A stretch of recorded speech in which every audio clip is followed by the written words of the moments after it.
Welcome to Simplified UPSC by PPP, where we listen, learn, and grow together.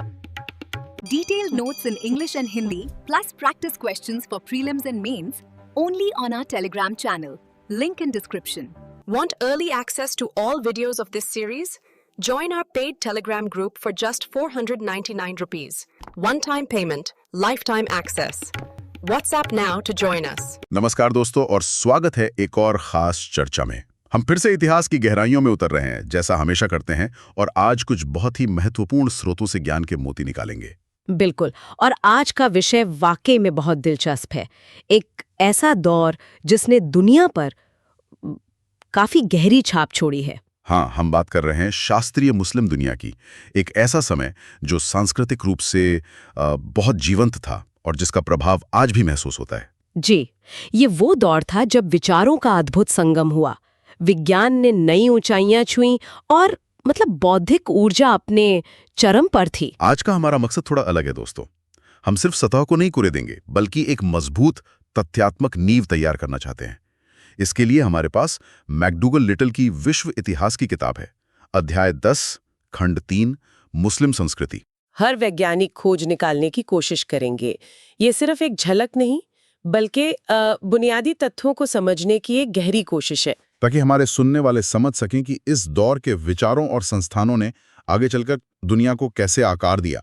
ये एक तरह से उन जुड़ों को खोजना है जिनसे आज की दुनिया कहीं ना कहीं जुड़ी हुई है। और किसी भी सभ्यता को समझने के लिए शायद सबसे पहले उसके भौतिक और सामाजिक ढांचे को देखना चाहिए। उनके शहर कैसे थे और उन शहरों के अंदर समाज कैसे बटा हुआ था, है ना? बिल्कुल सही, बहुत बढ़िया शुरुआती बिंदु है। तो चलिए इन्हीं बड़े और प्रभावशाली शहरों से शुरू करते हैं। ये सिर्फ रहने की जगह तो नहीं थी। नहीं, बिल्कुल नहीं। ये शहर तो ताकत के प्रतीक थे, संस्कृति के मिश्रण के केंद्र थे।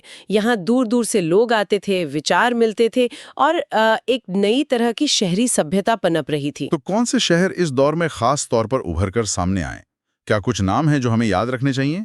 जैसे दमिश्क, जो शुरुआत में एक बड़ा सांस्कृतिक केंद्र था, फिर बगदाद, अब्बासी खलीफाओं की नई राजधानी जो बहुत अहमियत रखती है। बगदाद, हाँ। फिर स्पेन यानी अल अंदलुस में कॉर्डोबा जो उमैयद राजधानी थी, काहिरा जो बाद में फातिमिदों की राजधानी बनी, और यरूशलेम जिसका धार्मिक महत्व तो हमेशा से रहा है। आपने बगदाद का जिक्र किया।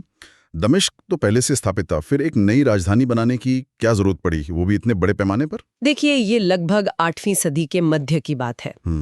अब्बासी राजवंश नया नया सत्ता में आया था, तो बगदाद का निर्माण सिर्फ रणनीतिक नहीं था बल्कि ये उनकी ताकत, उनकी नई पहचान का ऐलान भी था। ये दिखाने का तरीका था कि अब एक नया दौर शुरू हो गया है। अच्छा, एक तरह का स्टेटमेंट था ये। बिल्कुल, और इसे बनाने का तरीका भी खास था, है ना? कोई कोई आम शहर नहीं था ये। हाँ, मैंने पढ़ा है कि इसे बहुत सोच समझकर योजना बनाकर बसाया गया था। सबसे अनोखी बात थी इसका डिजाइन, ये गोलाकार था। जी हाँ, सर्कुलर। ये वाकई बहुत अलग है। इसका कोई खास मतलब था क्या? जरूर, ये सिर्फ देखने में अनोखा नहीं था, इसके पीछे गहरा प्रतीकवाद था। गोलाकार डिजाइन एकता, पूर्णता और खलीफा के केंद्रीय शासन को दर्शाता था। अच्छा। और शहर के ठीक बीच में, बिल्कुल ज्यामितीय केंद्र में खलीफा का महल और मुख्य मस्जिद थी। यानी सचमुच दुनिया का केंद्र उनकी नजर में। बिल्कुल यही संदेश देने की कोशिश थी।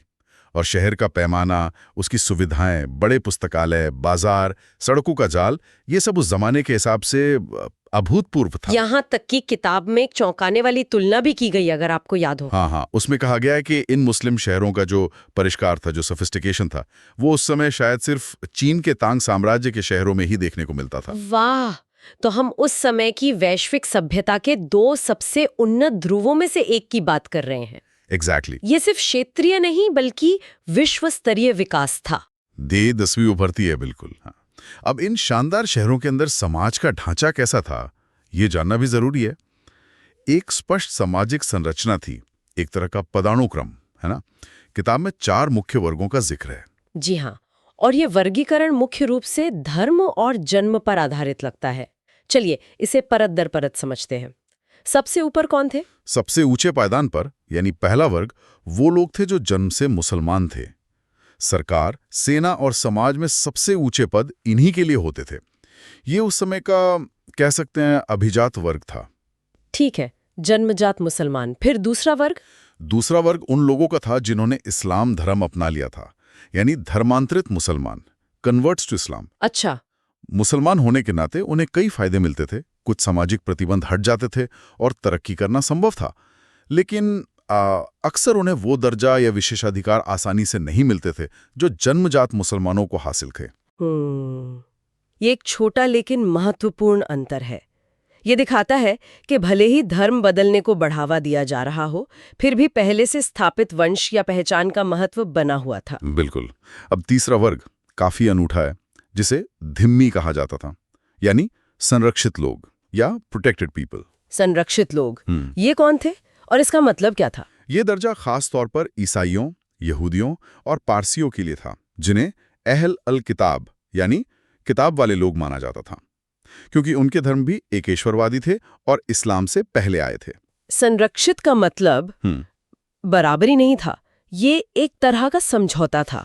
तो उन्हें क्या अधिकार मिले थे और क्या पाबंदियां थीं? उन्हें मुस्लिम शासन स्वीकार करना होता था और एक खास टैक्स, जिसे जजिया कहते हैं, देना पड़ता था। आमतौर पर उन्हें सेना या ऊंचे सरकारी पदों से बाहर रखा जाता था, लेकिन महत्वपूर्ण बात यह है कि उन्हें अपने धर्म का पालन करने और अपने समुदाय के कानूनों को मानने की इजाजत थी। यानी वे अधीनस्थ थे पर अपने रीति रिवाजों के साथ जी सकते थे। हाँ, और इसने इन समुदायों को न सिर्फ जीवित रहना दिया, बल्कि कई बार साम्राज्य के भीतर सांस्कृतिक और आर्थिक रूप से फलने फूलने का मौका भी दिया। ये सह अस्तित्व का एक रूप था, भले ही बराबरी का ना हो, जो उस दौर में हर जगह देखने को नहीं मिलता था। ये वाकई दिलचस्प है। और सबसे निचले पायदान पर कौन थे? चौथा और सबसे निचला वर्ग दासों का था, स्लेव्स। इनमें अक्सर युद्धबंदी होते थे जो गैर मुस्लिम होते थे। वे घरेलू नौकरों से लेकर सैनिक तक कई तरह के काम करते थे। कभी कभी वे प्रभावशाली भी बन जाते थे, लेकिन कानूनी तौर पर आजाद नहीं थे। क्या दास्ता से मुक्ति संभव थी? क्या कोई रास्ता था बाहर निकलने का? हाँ, इसकी संभावना थी। खासकर अगर कोई दास मुसलमान बन जाता था तो उसके लिए अपनी आजादी खरीदना संभव हो सकता था। अब इस सामाजिक ढांचे के भीतर महिलाओं की स्थिति पर बात करते हैं। अक्सर धार्मिक आदर्शों और सामाजिक हकीकत में फर्क होता है। कुरान इस बारे में क्या कहता है? कुरान, जो इस्लाम का मूल ग्रंथ है, आध्यात्मिक स्तर पर पुरुषों और महिलाओं को बराबर मानता है। ईश्वर के सामने विश्वासियों के तौर पर दोनों समान हैं, और इसने महिलाओं को विवाह, परिवार, संपत्ति और विरासत से जुड़े कुछ अधिकार भी दिए, जो उस जमाने के कई समाजों, यहाँ तक कि यूरोप से भी ज्यादा प्रगतिशील थे। लेकिन क्या सामाजिक जीवन में भी ये बराबरी नजर आती थी? असलियत क्या थी? हमेशा नहीं। आध्यात्मिक बराबरी के बावजूद सामाजिक अपेक्षा अक्सर पुरुषों के प्रति समर्पण की होती थी, और महिलाओं की असल जिंदगी, उनकी भूमिकाएं उनके पति की आर्थिक स्थिति पर बहुत निर्भर करती थी। किस तरह? मतलब क्या फर्क था अमीर और गरीब घर की औरतों में? जैसे एक गरीब किसान या कारीगर की पत्नी शायद अपने पति के साथ खेतों में या दुकान पर काम करती थी, परिवार की आमदनी में सीधे तौर पर योगदान देती थी और सार्वजनिक जीवन में ज्यादा शामिल होती थी। अच्छा। वहीं एक अमीर व्यापारी या अधिकारी की पत्नी का जीवन ज्यादातर घर की चारदीवारी तक सीमित रहता था। घर संभालना, बच्चों की परवरिश करना और समाज से ज्यादा कटी हुई या एकांत, सिक्लूडेड जिंदगी जीना। और क्या समय के साथ महिलाओं की स्थिति में कोई बदलाव आया? किताब कुछ बताती है इस बारे में? हाँ, किताब बताती है कि समय के साथ खासकर शहरी और उच्च वर्गों में महिलाओं पर प्रतिबंध बढ़ते गए। पर्दा करने, वेलिंग और घर के अंदर एकांतवास में रहने का चलन ज्यादा आम हो गया। ऐसा लगता है कि ये शुरुआती अरब समाज की कुछ स्वतंत्रताओं से दूर हटना था। तो कुरान के आदर्शों और समाज में विकसित हो रहे रीति रिवाजों के बीच एक खिंचाव साफ नजर आता है। बिल्कुल। अब इन शहरों और इस समाज से ज्ञान, विज्ञान और कला का जो अद्भुत विस्फोट हुआ, उस पर आते हैं। ऐसा लगता है कि सीखने को सिर्फ प्रोत्साहन नहीं दिया गया, बल्कि इसे एक बुनियादी मूल्य माना गया। हाँ, इसकी जड़ें पैगंबर मोहम्मद की शिक्षाओं तक जाती हैं। उन्हें ज्ञान की शक्ति में गहरा विश्वास था। इसे एक गुण, लगभग एक धार्मिक कर्तव्य की तरह देखा जाता था। किताब में एक बहुत प्रभावशाली उद्धरण भी है जो इस सोच को दर्शाता है, वो मुझे बहुत पसंद आया। हाँ, वो अद्भुत है। उसमें कहा गया है कि ज्ञान इंसान को सही और गलत में फर्क करने लायक बनाता है। ये जन्नत का रास्ता रोशन करता है। ये रेगिस्तान में हमारा दोस्त है, अकेलेपन में हमारा साथी है। बेसहारा होने पर हमारा मददगार है। ये हमें खुशी की तरफ ले जाता है, दुख में सहारा देता है, दोस्तों के बीच ये एक गहना है और दुश्मनों के खिलाफ एक ढाल। वाह, ये ज्ञान को कितनी ज्यादा अहमियत देता है। ये सिर्फ पढ़ाई लिखाई नहीं, बल्कि जीवन जीने का तरीका, नैतिकता का आधार और मुश्किलों में सहारा है। बिल्कुल, और इस दार्शनिक प्रेरणा के साथ साथ कुछ ठोस व्यवहारिक जरूरतें भी थीं जिन्होंने ज्ञान विज्ञान को बढ़ावा दिया। जैसे कि क्या जरूरतें थी? शासकों और अमीरों को अच्छे चिकित्सकों, फिजिशियंस की जरूरत थी, जाहिर है, लेकिन धर्म के पालन के लिए भी विज्ञान जरूरी था। हाँ, ये बात दिलचस्प है। कैसे? सोचिए, रोज की 5 नमाजों, 5 डेली प्रेयर्स का सही वक्त पता करना, जो साल भर बदलता रहता है। हाँ, और इतने बड़े साम्राज्य में कहीं से भी मक्का की सही दिशा, किबला तय करना, इन सब के लिए गणित, मैथमेटिक्स और खगोल विज्ञान, एस्ट्रोनॉमी की गहरी समझ जरूरी थी। तो आस्था ने ही वैज्ञानिक खोजों को प्रेरित किया, और इन खोजों को व्यवस्थित करने के लिए संस्थानों की जरूरत पड़ी होगी। बिल्कुल, यहीं पर बगदाद का बैत अल हिकमा यानी हाउस ऑफ विजडम सामने आता है। ये सिर्फ एक लाइब्रेरी नहीं थी, बल्कि एक अकेडमी और अनुवाद केंद्र का मिला-जुला रूप था, एक बहुत बड़ा सरकारी संरक्षण वाला बौद्धिक केंद्र। और इसका अनुवाद वाला काम, ट्रांसलेशन वर्क, बहुत महत्वपूर्ण था, है ना? इसी से इसका वैश्विक प्रभाव पड़ा। बेहद महत्वपूर्ण।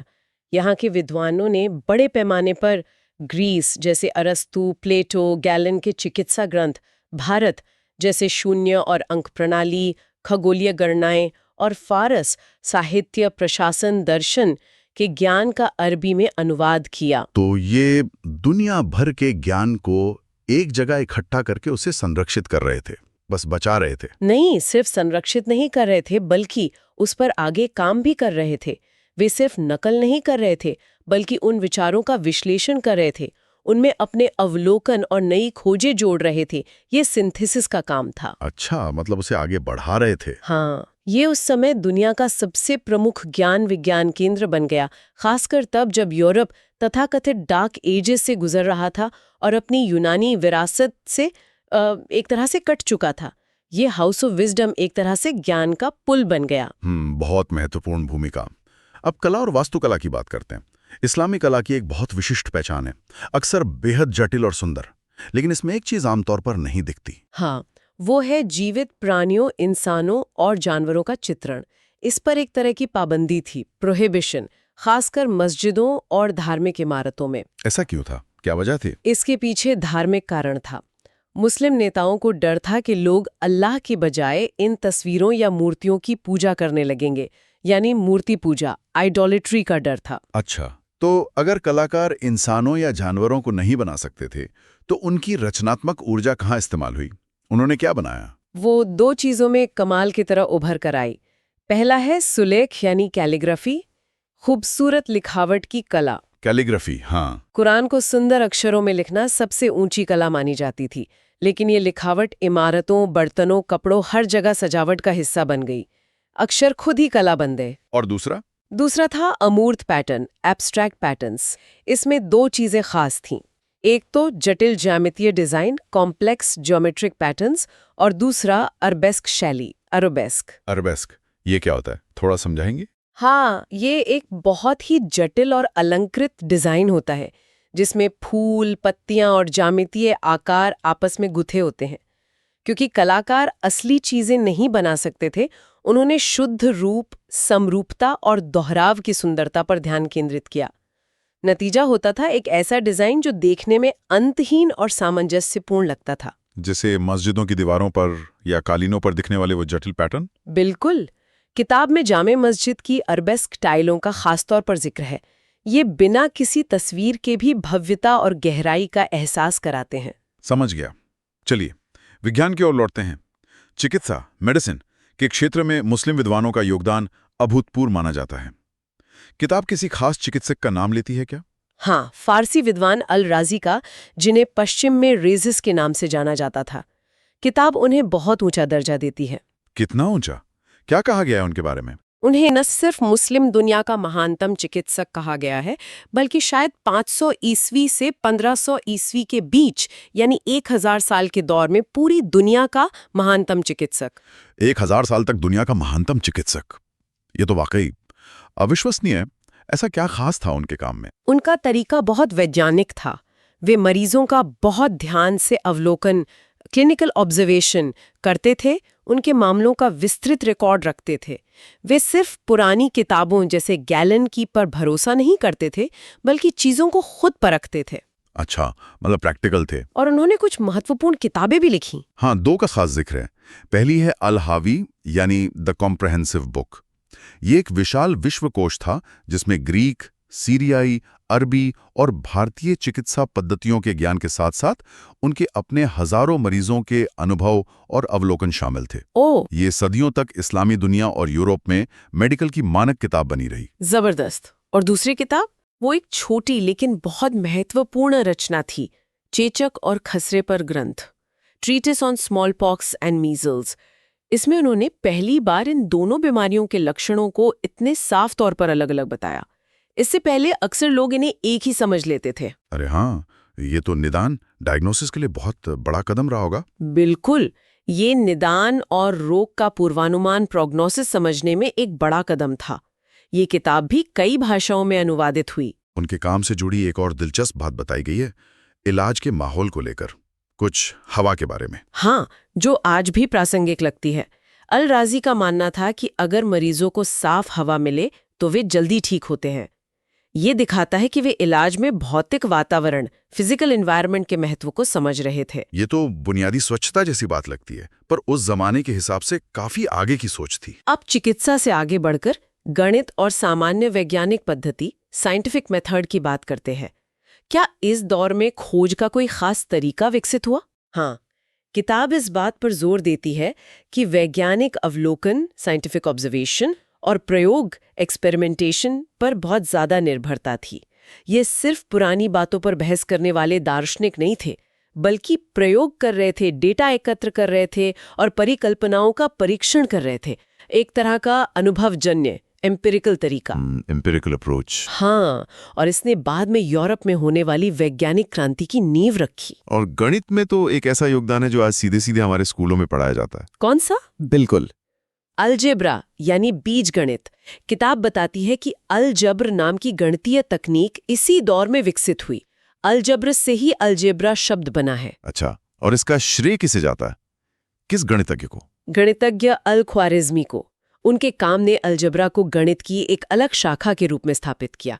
इससे उन जटिल समस्याओं को हल करना मुमकिन हुआ जो सिर्फ अंकगणित या ज्यामिति से हल नहीं हो सकती थीं।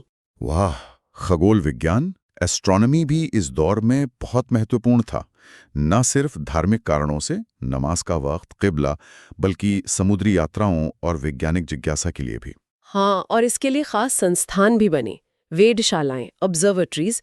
सिर्फ शौकिया तौर पर आसमान देखने की जगह ही नहीं रहीं, बल्कि व्यवस्थित वैज्ञानिक संस्थान बन गई।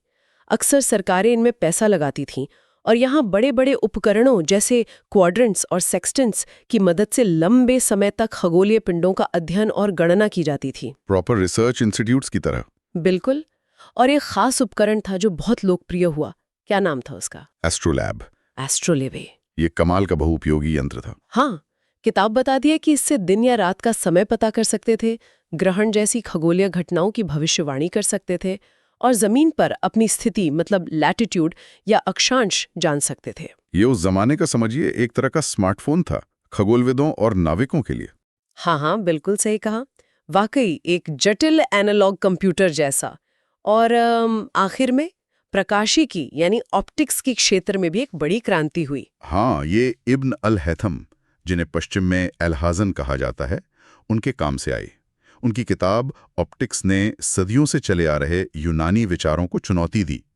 पहले माना जाता था, जैसे टॉलेमी और यूक्लिड मानते थे, कि हम चीज़ों को इसलिए देखते हैं क्योंकि हमारी आंखों से किरणें निकलकर उन चीज़ों तक जाती हैं, जैसे आंखों से कोई रोशनी निकल रही हो। हाँ, कुछ वैसा ही। इब्न अल-हैथम ने प्रयोगों से साबित किया कि ऐसा नहीं है, बल्कि रोशनी चीज़ों से टकराकर सीधी रेखाओं में हमारी आंखों में आती है और तब हम देखते हैं। ये तो बिल्कुल सही लगता है, और यही आज का विज्ञान भी कहता है। बिल्कुल, ये आधुनिक ऑप्टिक्स की नींव है। उनके काम ने समझाया कि लेंस कैसे काम करते हैं, कैमरा ऑब्स्क्यूरा का सिद्धांत क्या है, और आगे चलकर चश्मे, दूरबीन और कैमरे के विकास का रास्ता खोला। ये सोच में एक बहुत बड़ा बदलाव था। वाकई जबरदस्त। विज्ञान के बाद अब साहित्य और दर्शन, लिटरेचर एंड फिलॉसफी की ओर चलते हैं। यहाँ भी एक समृद्ध परंपरा मिलती है जो अक्सर आस्था और तर्क के बड़े सवालों से जूझती दिखती है।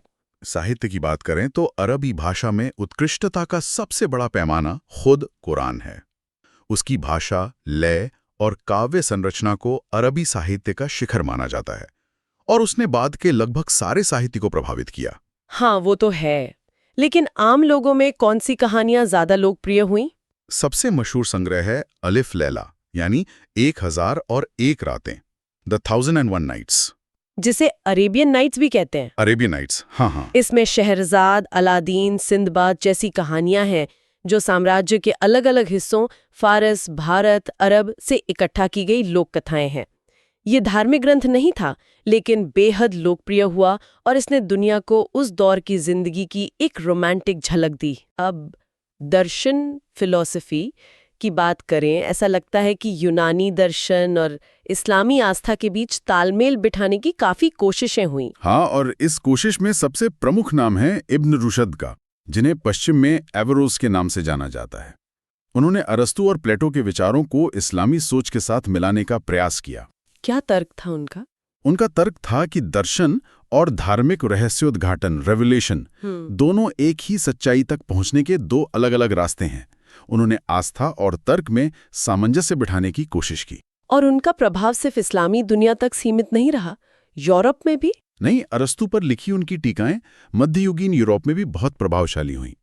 उनका लैटिन में अनुवाद हुआ और थॉमस एक्विनास जैसे ईसाई विद्वानों ने उनका गहरा अध्ययन किया। दिलचस्प बात यह है कि किताब एक प्रमुख यहूदी विचारक का भी जिक्र करती है, जो दिखाता है कि ये बौद्धिक आदान प्रदान धर्मों की सीमाओं से परे था।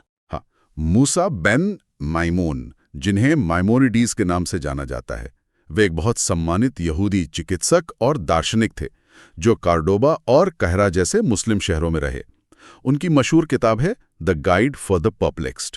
और वो क्या कर रहे थे? वो भी कुछ वैसा ही कर रहे थे जैसा इब्न रुश्द कर रहे थे, लेकिन यहूदी धर्म के संदर्भ में, यानी अरस्तु के दर्शन को यहूदी धर्म ग्रंथों और कानूनों के साथ मिलाना। तो इन विचारकों का एक साथ जिक्र उस दौर के खुले बौद्धिक माहौल को दिखाता है, कितना इंटर रिलीजियस डायलॉग था। बिल्कुल, ये दिखाता है कि इन केंद्रों में विभिन्न धर्मों के बीच महत्वपूर्ण संवाद चल रहा था और दार्शनिक खोजें साझा हो रही थीं। आखिर में इतिहास लेखन, हिस्ट्री राइटिंग की बात करते हैं।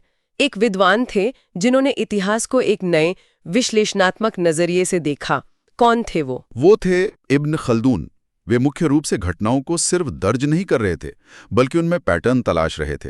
एक तरह का समाजशास्त्रीय सोशियोलॉजिकल दृष्टिकोण अपना रहे थे। Sociological approach. हाँ।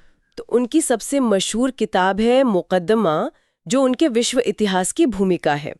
इसमें उन्होंने सभ्यताओं के उत्थान और पतन के सिद्धांत दिए, सामाजिक एकजुटता, असाम्बिया के महत्व पर जोर दिया और इतिहास पर अर्थव्यवस्था और भूगोल के प्रभाव का विश्लेषण किया। तो एक तरह से उन्होंने इतिहास और समाजशास्त्र के अध्ययन की नींव रखी। कई लोग ऐसा ही मानते हैं। यह मानव समाजों को समझने की दिशा में एक ज्यादा वैज्ञानिक कदम था। तो इन सारी बातों को समेटें तो हमने एक ऐसी सभ्यता की तस्वीर खींची है जो अविश्वसनीय रूप से संगठित थी, जिसका शहरी नियोजन कमाल का था, जैसे बगदाद का गोलाकार डिजाइन, जिसका सामाजिक ढांचा जटिल था और जिसमें ज्ञान को सबसे ज्यादा अहमियत दी जाती थी। हाँ, अल राजी जैसे महान चिकित्सक, अल ख्वारिज़मी जिन्होंने अलजेब्रा की नींव रखी, इब्न अल हैथम जिन्होंने ऑप्टिक्स में क्रांति ला दी, और हाउस ऑफ विजडम जिसने दुनिया भर के ज्ञान को न सिर्फ बचाया बल्कि उसे आगे भी बढ़ाया। ये वाकई संश्लेषण, सिंथेसिस का युग था, अलग अलग विचारों और खोजों को एक साथ लाने का। और ये सब उस बुनियादी विश्वास पर टिका था कि ज्ञान अपने आप में मूल्यवान और जरूरी है। बिल्कुल, यहीं से हमारे सुनने वालों के लिए एक सोचने वाली बात निकलती है दोस्तों। पैगंबर मोहम्मद ने ज्ञान हासिल करने पर इतना जोर दिया, अलग अलग स्रोतों से सीखने को प्रोत्साहित किया, जिससे हाउस ऑफ विजडम जैसे संस्थान बने। हाँ। तो सवाल ये है कि अगर वो प्रेरणा ना होती, अगर हाउस ऑफ विजडम ने वो सारा ज्ञान व्यवस्थित रूप से इकट्ठा और अनुवादित ना किया होता, तो दुनिया की कौन सी महत्वपूर्ण बौद्धिक विरासत हमेशा के लिए खो सकती थी। खासकर सोचिए यूरोपीय पुनर्जागरण, यूरोपियन रेनेसा पर इसका क्या असर पड़ता। वो पुनर्जागरण जो अरबी में संरक्षित यूनानी ग्रंथों पर बहुत ज्यादा निर्भर था। हाँ, क्या वो देर से आता या कमजोर होता, यह शायद वैसा होता ही नहीं जैसा हुआ। ये हाउस ऑफ विजडम को सिर्फ इस्लामी शिक्षा का केंद्र नहीं, बल्कि उस नाजुक दौर में पूरी दुनिया के ज्ञान के लिए एक महत्वपूर्ण संरक्षक, एक रिपोजिटरी के रूप में दिखाता है। बिल्कुल, बगदाद जैसी जगहों पर ज्ञान की खोज सिर्फ उनके अपने लिए नहीं थी, इसने शायद बाकी दुनिया के लिए भी बौद्धिक निरंतरता, इंटेलेक्चुअल कॉन्टिन्यूटी को बचाए रखा। सोचने के लिए एक गहरा विचार है ये। Thanks for watching. Follow us on Telegram and Instagram. Don't forget to like, share, and subscribe.